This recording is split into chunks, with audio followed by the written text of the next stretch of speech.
My in-laws went on a vacation to Honolulu and left me to look after my mute sister-in-law, Shirley. Just before leaving, my husband, Patrick, told me, "Taking care of her is your responsibility. Don't slack off." But as soon as they left, Shirley shocked me by sitting up and saying, "All right, let's go too." "Hi, my name is Barbara, and I'm 25 years old. When I was younger, I dreamed of becoming a pop star, but as I got older, I realized it wasn't going to happen. By my late 20s, I had let go of that dream. I met Patrick through a mutual friend and started dating him because, honestly, my mom kept pressuring me about having grandkids. Patrick and I got along well, especially when I found out he'd also dreamed of being in the entertainment industry when he was younger. Now, Patrick works at a big trading company in Brooklyn. I used to work at a bank after college, but quit when we got married. One day, we visited Patrick's parents. He has a younger sister, Shirley, who had a brain illness called encephalitis when she was a child.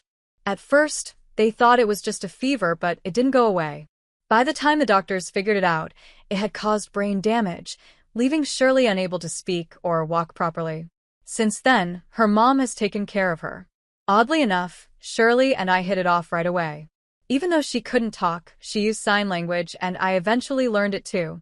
One day, I jokingly signed to her, "We're like best friends who've known each other forever, right?" She smiled and signed back, "Yes, let's stay close friends forever." I happily replied, "Of course we will." But my mother-in-law was the opposite of Shirley. She was always sarcastic and critical of me. Patrick and I live in a condo about 45 minutes from their house, but that didn't stop her from showing up unannounced. Every time she visited, she'd find something to scold me about. "Patrick's shoes are messy. A man's shoes say a lot about his job. It's your job to make sure they're clean," she'd lecture.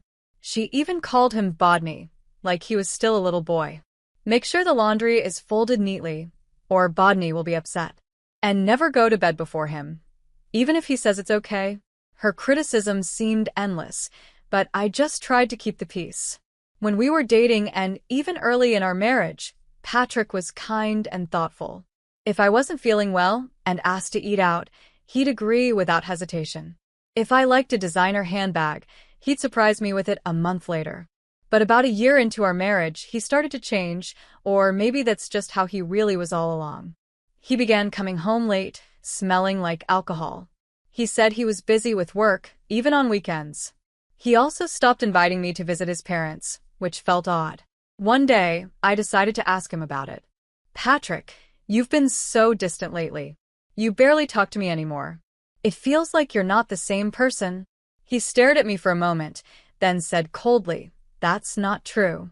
You're overthinking things." I didn't want to let it go. "I don't think I am. You've changed, Patrick." But he shut me down with, "Stop bringing this up." Then he walked away, leaving me hurt and confused. So when Patrick suddenly said, "I'm going to my parents' house this Thursday. What are you going to do?"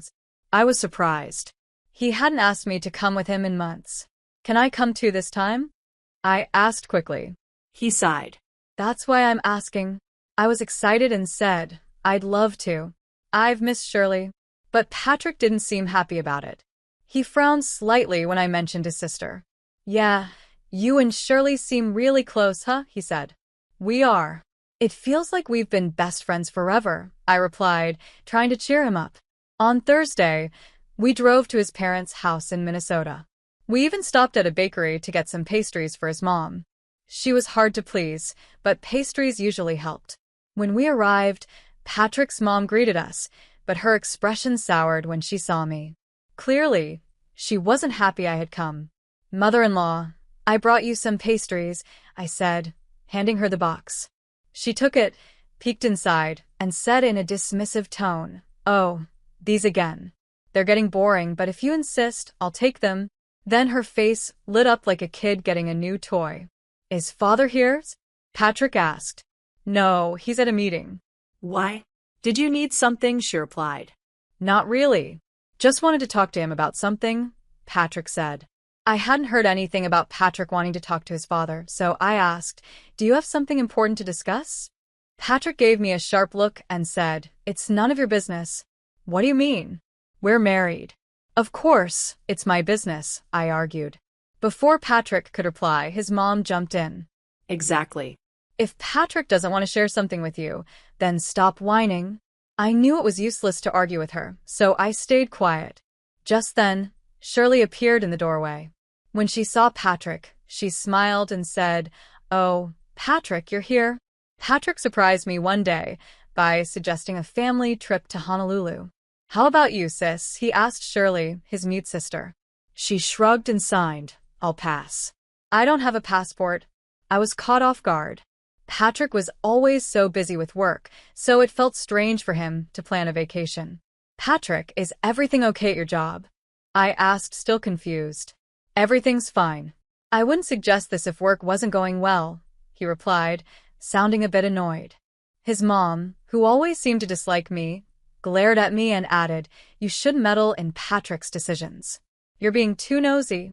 Then Patrick dropped a surprise. "Actually, Barbara, the real reason I brought you here is that I want you to take care of Shirley while we're on vacation." I was shocked for a moment, but then I realized staying with Shirley would be much better than going to Honolulu with my mother-in-law. "Okay, I'll take care of Shirley," I agreed, even though it hurt a bit that Patrick didn't even think of taking me on the trip. "But you didn't need to drag me here just to tell me that." "Well," Patrick said, "I figured if I told you in front of my mom, you'd be less likely to argue." It was clear they had planned this together, and I felt cornered. After the conversation, I went to Shirley's room.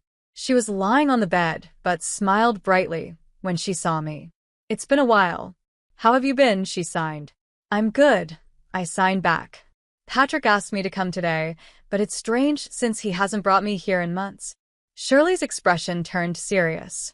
"My brother is always hiding something. He's never been the open type," she signed. Then she told me how Patrick and the rest of the family were planning a trip to Honolulu. "I'm staying behind," Shirley signed with a grin, showing she was completely fine with it. We kept chatting, and I really enjoyed our time together. I always wondered why Shirley and her mom were so different, and now things were starting to make sense. A few hours later, Patrick came to get me, and we went home. As I was leaving, Shirley gave me a sly wink and signed, "I'll tell you soon." Fast forward to the day of the Honolulu trip. Patrick and I went to his parents' house, but while the rest of the family packed for their flight, I was getting ready to stay with Shirley for the week. I brought my luggage to her room, and she greeted me with excitement. "It's happening," she signed with a playful grin. When I went back to the living room, Patrick's family was getting ready to leave. Patrick spoke loudly, reminding me, "Taking care of Shirley is your responsibility. Don't slack off." Even my mother-in-law chimed in, "Make sure you get along with Shirley. It's better for you to stay here anyway." Then she added something that made me clench my fists. "If anything happens to Shirley, it'll be your fault. We'll hold you responsible." I couldn't believe their nerve. They were leaving their disabled daughter behind for a vacation and making me the scapegoat if anything went wrong. I kept quiet, not wanting to argue, and went back to Shirley's room. The moment I stepped inside, Shirley jumped out of bed with more energy than I'd ever seen. "Come on, let's get going," she said out loud, breaking the silence I had grown so used to. I froze, my mind racing. "What?" I managed to say, completely shocked. Shirley laughed. "I told you. I can walk and I can talk too." "Since when?" I asked, still in disbelief. "Since last year, I think," she replied casually. "Why have you been hiding it from everyone?" I asked. Shirley's face grew calm as she started to explain. "There's something you don't know. My dad and mom are both remarried. I'm my dad's child from his first marriage. Patrick and my other sibling are from my mom's side." Suddenly, everything made sense. The way her mom treated her like a burden, her coldness toward Shirley. It all clicked. "I had a feeling," I admitted. "Yeah," Shirley continued. "Mom can't stand me, and I didn't want to deal with her, so I pretended I couldn't talk or walk. But Dad knows everything. He's always been on my side." I tried to take in everything Shirley was saying when she dropped another surprise. "That's why I've decided. We're going to Honolulu too." "What?" I asked, completely confused. "You mean today?" "Yep." "And we'll even be staying at the same resort as Patrick and his family." I couldn't believe it. Wait, I'd love to go with you, Shirley, but do you even have a passport? Of course. I secretly got it last month. And don't worry about money. Dad is paying for everything. Our flights, the resort, even your ticket. I was stunned. I see. I guess we're really going to Honolulu then. And just like that, we were off. Shirley and I took a taxi to the airport, where her father was waiting to see us off. Barbara, I know this must be a surprise, but I hope you enjoy the trip, he said warmly. Thank you, I replied, still feeling overwhelmed. I feel bad that you're covering all the costs. Don't worry about it, he reassured me. As long as you two have fun, that's all that matters. We boarded our plane on a different airline from Patrick's family and landed in Honolulu early the next morning. After checking into the resort, Shirley and I shared a room, both buzzing with excitement about the trip. While we unpacked, I casually said, "Your father seems to have traveled a lot." "Yeah," Shirley replied. "He's been on lots of international business trips, even to Honolulu a few times." "So, what's the plan?" I asked, curious. Shirley smirked. "I'm pretty sure my mom and everyone will be at the restaurant tonight. I think it's time for a little surprise." I laughed, loving the idea. That sounds fun. But first, we should get some rest. We're both jet-lagged. Good idea, Shirley agreed. I couldn't sleep at all on the plane. After showering, we climbed into bed and quickly drifted off into much-needed sleep. By the time we woke up, it was late afternoon, around 5 o'clock. Shirley was already up, putting on makeup when I stirred.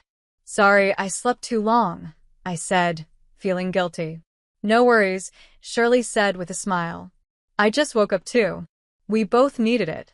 Now we're fully recharged and ready for action." Around 8 o'clock, I told Shirley I'll head down to the restaurant to check things out. I snuck downstairs, staying hidden near the entrance as I scanned the room for Patrick and his family. There they were, sitting happily at a table in the far corner. I moved closer to get a better look, and then I noticed something shocking. A young woman was sitting with them. I didn't recognize the woman sitting with Patrick and his family. She hadn't been with them when they left his parents' house. I nearly gasped out loud in shock as I strained to hear their conversation. I caught parts of what Patrick and my mother-in-law were saying.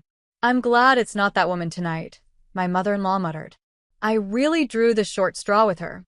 She's tainted our family." Then Patrick's voice came, filled with disdain. "I want to divorce her and start over. I'll find a reason and squeeze every penny I can out of her." His mother added coldly, "Even if you don't have a reason, we can make one up. She's such a terrible match. I wish I could just throw her in the trash." They continued talking, completely unaware I was listening. It was clear they were planning to get rid of me, all while celebrating with this mystery woman. I fought the urge to confront them right there and instead hurried back to my room, my heart pounding with anger. When I got back, Shirley looked up at me. That took a while. "What happened?" she asked, noticing my pale face. "I saw something shocking," I whispered, still trying to process what I'd heard. "Patrick brought a woman I've never seen before. They were talking about divorcing me." Shirley gasped. "What? That's awful." I nodded but felt a strange sense of calm wash over me. "Honestly, I feel relieved. Now that I've seen him with someone else, I'm ready to move on. I can finally divorce him." Shirley grinned. "That's a good thing. So, shall we go make our entrance?" With a mischievous smile, we headed down to the restaurant. We asked the hostess for a table near Patrick's and were seated close enough to hear everything. They were still deep in conversation, completely unaware of us. The insults about me kept coming, and I couldn't help but laugh bitterly at how relentless they were. Shirley caught my eye and gave me a small nod, our signal to begin. I stood up and walked straight to their table, my voice loud and clear. "Are you all having a good time?" The look on Patrick's face was priceless. His mouth fell open, and my mother-in-law's eyes went wide with shock. For a moment, they were completely frozen. Finally, my mother-in-law broke the silence. "What are you doing here? And how is Shirley here without a wheelchair?" Shirley stood up, smiling confidently. "I don't need a wheelchair anymore." The room seemed to freeze as they processed her words. Patrick and his mother just stared at her in stunned silence. "Thanks to you," Shirley said sharply, "I've regained my ability to walk and talk. I must have caused you so much trouble all these years, but I'm fine now," Shirley said calmly. When did you start talking again?" my mother-in-law stammered, her face pale. "Maybe about a year ago," Shirley replied casually. "Why didn't you tell us?" Patrick asked, still in shock. "Because it was easier for me if you all thought I was still mute," Shirley said bluntly. "And, besides, I heard what you were saying about Barbara." My mother-in-law's face turned even paler. "What do you mean?" she asked, trying to recover. "We weren't saying anything bad about you, Barbara," Patrick quickly lied. "Oh, really?" I said, pulling out my phone. "Because I recorded everything. Would you like to hear it?" Patrick's face twisted in anger. "Barbara, you've been nothing but trouble. Now you're making these ridiculous accusations." I stared at him, calm but determined. "Once we're back, I'll be contacting my lawyer to start the divorce process. You can't deny what you've done. You're here with another woman, plotting to divorce me. You even called marrying me a bad lottery ticket. I expect compensation for that insult." Realizing they'd been caught, my mother-in-law tried to backpedal. "Barbara, dear, I've always liked you. Let's work this out with Patrick. That woman means nothing to him. I'm sorry, but I can't live with a man who sees me as a bad lottery ticket," I said firmly. "Enjoy your time with this woman, but don't be surprised if I seek compensation from her too." The other woman, now pale and trembling, looked terrified. Patrick, desperate, fell to his knees. "Barbara, please don't make this a big deal. My company has strict policies. If they find out, I'll lose my job." I shook my head, unimpressed. "You don't sound sorry at all," I said coldly. "You're married, yet here you are in Honolulu with another woman. I will never forgive you." Hearing this, my mother-in-law collapsed to her knees beside Patrick, tears streaming down her face. "Please, Barbara, forgive my son," she begged, her voice shaking. By now, the entire restaurant was watching us. The scene had drawn everyone's attention, and the manager was approaching our table, looking concerned. I stood up, ready to end the scene. "Shirley and I will head back to our room now. You all enjoy the rest of your Honolulu vacation," I said calmly. "I suppose things will get a little more complicated when you return home." Patrick, now sobbing uncontrollably, shouted, "Please forgive me. I can't afford to pay any compensation." His outburst made the restaurant manager frown. The manager spoke to a nearby staff member and then turned to Patrick, politely but firmly saying, "You're disturbing the other guests. You need to leave." Patrick, still in shock, didn't seem to process the words. Moments later, 2 large security guards appeared. Without much effort, they hauled him out of the restaurant. Patrick struggled and cried, but he was no match for their strength. My mother-in-law and the other woman sat frozen, their faces a mix of disbelief and embarrassment. Shirley and I exchanged surprised glances, stunned at how far things had escalated. Still, I couldn't help but feel Patrick had gotten exactly what he deserved. 2 weeks later, Shirley and I returned home. I heard that Patrick had been released shortly after being thrown out of the restaurant, but had stayed in a state of shock for the rest of the trip, keeping to himself. It didn't bother me in the slightest. The day after I got back, I went to a law firm where an old college friend worked. My friend wasn't available, but I was assigned a female lawyer who was friendly and easy to talk to. I explained everything: Patrick's cheating, his lies, and the hurtful things he'd said. After listening carefully, she assured me that I had a strong case for divorce and could claim alimony. She also said she'd investigate the woman Patrick had been with in Honolulu to see if I could claim compensation from her too. A month later, the lawyer contacted me with an update. They had proof Patrick had been seeing the other woman for about 5 months. This meant I could seek alimony from her as well. "Please get as much alimony as you can from both Patrick and that woman," I told my lawyer without hesitation. She smiled and gave me a reassuring nod. 3 months later, the divorce was finalized. Not long after, a hefty sum of alimony from both Patrick and his mistress was deposited into my account. Looking at the amount, I couldn't help but mutter, "Well, That's karma for calling me a bad lottery ticket. For months later, out of the blue, Patrick and my mother-in-law showed up at my door. To my surprise, they both looked gaunt, as if they'd lost a lot of weight. Their once arrogant, confident faces now seemed worn and tired. I opened the door just enough to say, "What do you want?" "I have no interest in seeing either of you." Patrick's voice was weak as he replied, "I'm sorry, Barbara. Could you lend me some money?" Patrick looked at me with desperation. "I lost my job, and the woman, she left me. I don't even have enough money for food." His mother, looking just as defeated, added softly, "I divorced my husband too. I'm broke. Please, Barbara, we're begging you." Tears rolled down her face, but I felt nothing. I crossed my arms and said firmly, without any emotion, "Too bad. I have no obligation to help either of you. And even if I did, I wouldn't. Now leave." They stood there for a moment, speechless, before slowly shuffling away. After they were gone, I grabbed a handful of salt and sprinkled it across the doorway, a small ritual to cleanse my home of their negative energy. It felt like the final step in shutting the door on that chapter of my life for good.